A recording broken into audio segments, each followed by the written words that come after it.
See, looking at that Arsenal squad, right, I think we'll have a discussion about the team.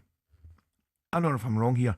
I think it might be the strongest Arsenal squad I've ever seen. Yeah, absolutely. In terms of stronger than our squad. Well, yeah, definitely. That was going to be my question. There's a lot more players. There's a lot more to call on, but it's as if they've got two for every position. You've got youngsters coming through as well, like Wanyeri, who can come on and change a game. He's only 18. You got Dowman, who's only 15 and a half. He could play a part this season at times.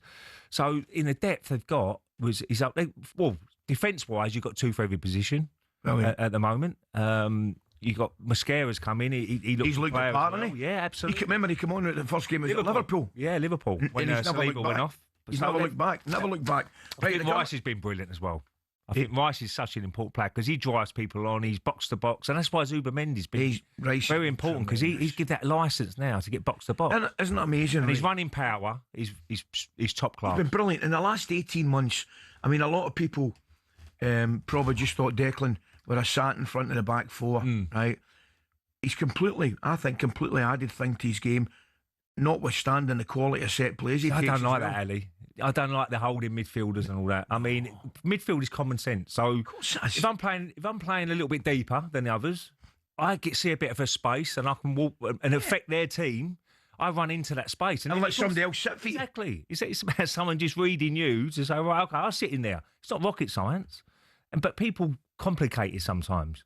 But the best midfielder I ever see was Brian Robson. Oh, mate. Brian Robson, box to box. Box to box. Could do everything. Score goals, tackle, captain. Pass. What a captain. Absolutely brilliant. Absolutely brilliant. So that's the sort of mould you've got to build yourself in as a midfielder. 100%. The Gunners haven't won the Premier League since the Invincible season back in 2004, which is remarkable. But the loudest Arsenal fan in the airways, Piers Morgan, had this to say on breakfast last month. I've seen enough. Arsenal will win the Premier League. Liverpool are overrated. They've been very lucky so far this season. And by the way, look at the games we've had to play so far in the Premier League, right? Arsenal have had by far the toughest start to the league. And look where we are, sniffing just off the top. You watch the next 3 months. Arsenal, I suspect, will now go on an absolute tear. Big games out the way. We are going to win the league. I wouldn't be surprised if we win it by mid-March. I Piers is right. There's a surprise, right? The Invincibles, just doing some stats for you, went 49 matches unbeaten. This is incredible. And 20 players received winners' medals playing 10 games or more. Racked up 90 points from 38 games. Went unbeaten from May 23 to October 25. Liverpool, closest any team's ever gone unbeaten, for 27 matches. Henry, 30 goals that season. Scored 73 goals. Brilliant.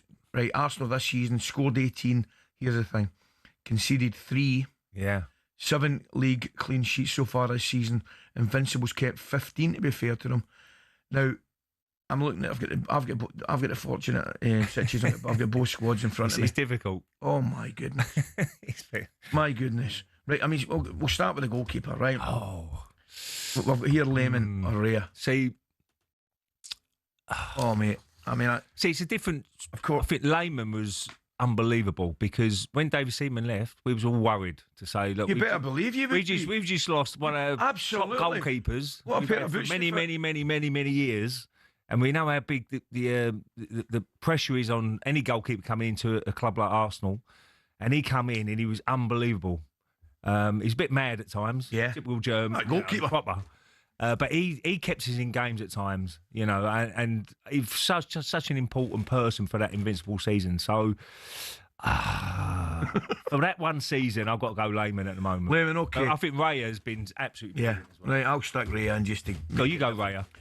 Back four, this is... Oh, no, this is tough now. I mean... See, Lauren was so underrated. He was such a strong... I'd probably have Lauren in at this moment in time. I love Timber. Before Timber. I love Timber. Timber's done so well. Yeah, but listen, he had that injury, right? And he's now, I think, hitting the form we know. But I just think at this moment in time... I think it's a 50-50 for either coin, that one. I mean, I think Timber, how he started his career, I really like him. The way he interacts with Saka is so good. Because when Saka cuts inside, he's on the edge of the box sometimes. I know. And he's like attacking, sort of. Left back's not for debate, is it? No, Ashley Cole. Not over debate. No, Ashley Cole definitely. Right. I mean, look, I love Lewis Skelly, and Calafori's been brilliant as well. But no, Cole, it's not up for debate. No, that comes straight in. Two centre halves are really difficult.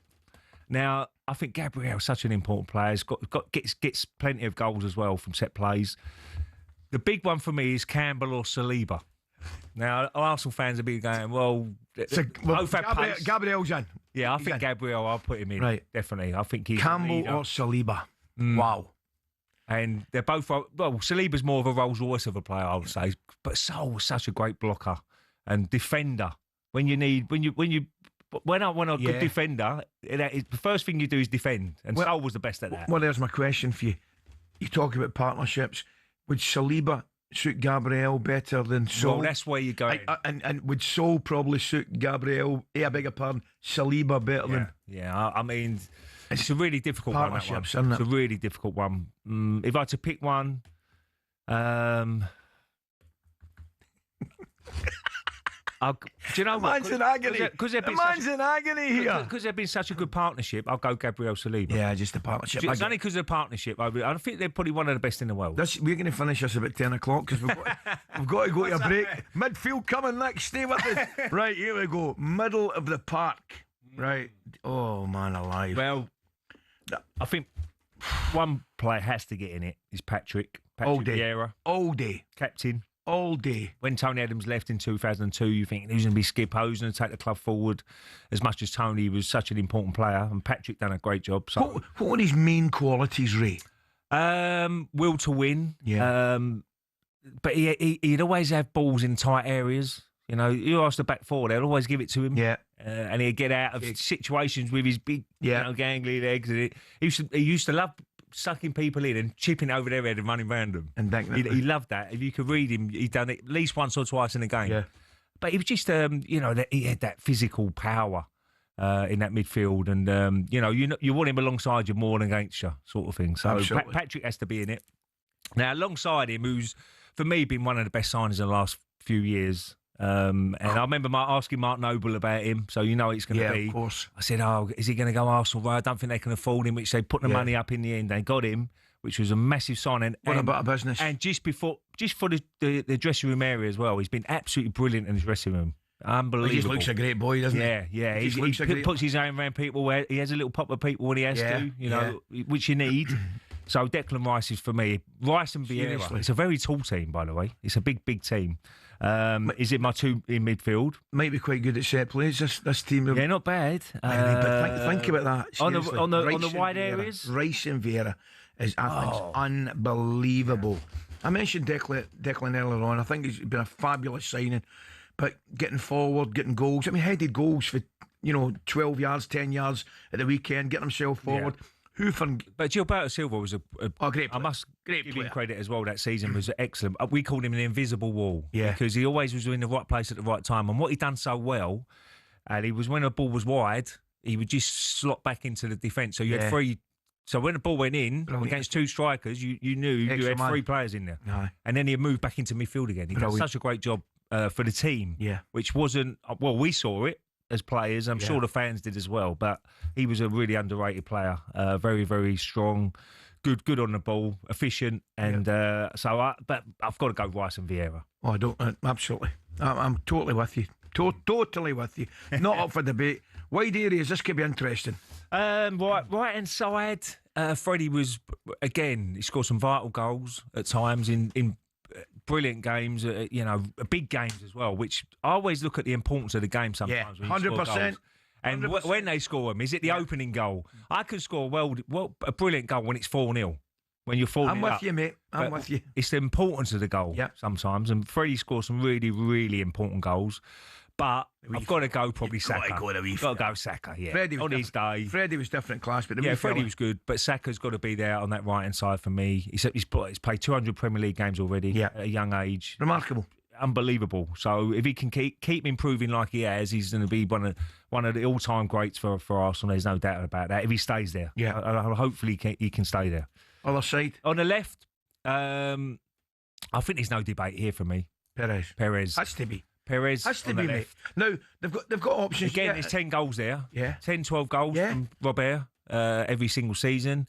His link-up play was unbelievable. His assists were great. I'm not knocking Martinelli or whoever plays on that side. Trossard, whatever it may be. No, they do some great jobs. But I don't think you can go in front of Perez. Perez was certainly my team there on that left-hand side. Great player, good lad as well.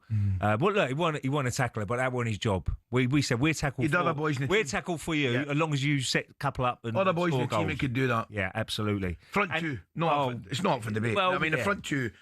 Before this, I love Eze. He started his career at Arsenal very good. Odegaard is a fantastic player as well. But you probably 1 and 2 in the history of Arsenal Football Club, the best ever players. Yeah. So it's got to be Dennis Bergkamp, who would play like a number 10. Yeah. He wouldn't be an out-and-out striker, but he would be very clever how he plays. He could play anywhere, that fella. Plays anywhere. What a player. And Thierry has got to be in it. And if Arsenal had him in the team, I'm not knocking Gyökeres. He's going to be. I think he's done so well. So do I. So he's done really well. He's worked great. But if you had Thierry in the team now, you win the league easy. Ray, those two have to start. Because you're talking about I think, two of the best players to grace the country in the last 40, 50 years. Yeah, and I was very lucky to play alongside him, and you could see the qualities. You could see training. I love telling the story, Ray. You might have played in the game, you probably did, against Madrid in the Bernabeu, right? Yeah. And I was down pitch side just before, we didn't get ourselves set up and stuff like that, but just before the end of the game. And I remember Thierry knocking it by Roberto Carlos. Was it 1-0, was it? So and he went by him. Six, right? Wasn't it? He went by him, and it was. I was mesmerised at watching this. It was glided. Once he got, it was like a thoroughbred horse. Yeah, was it? Athlete. It was magnificent to watch. He had everything. And I was thinking, I'm saying to myself, imagine having that pace. The Tottenham goal for me always stands out. Incredible At goal. Highbury, when he picked it up in his own half, he mate. won the whole length of the pitch, and he put it on his left foot. And he just starts outside the post. And that's his obviously statue outside when he run back the other end and sit on his knees. Mate. But an amazing talent. And I sat next to him for 5 years, and he was so quiet when he first turned. And do you know what, Ali? He couldn't hit a barn door the first 7 games. Isn't that He amazing? couldn't score. And we was all going, oh no, we just lost Nicholas Anelka. Yeah, he was a terrific as well. Unbelievable. Yeah, player, I promise you. So, but quick. He was the quickest I've seen. Over 5 yards. Was he? Thierry was more of a 200-metre. Yeah. He got in his stride and it was off. Bang. He got going. But him and Ashley Cole were probably the quickest. Over 5 yards. Anelka and Ashley Cole. Ashley was quick as well. Quick team. But his team is massive. Rice, 6'3". Vieira, 6'4". Perez, 6'2". Henri, 6'2". Dennis, 6'1". Obviously, Saka's only tall. Gabriel Saliba, Ashley Little, and Timber. Well, you can argue that's Timber. Some team, mate. So yeah, that is a team and a half. We're not going to argue with that. Brilliant. Really enjoyed that, mate. And it's still. But we want to do Rangers now.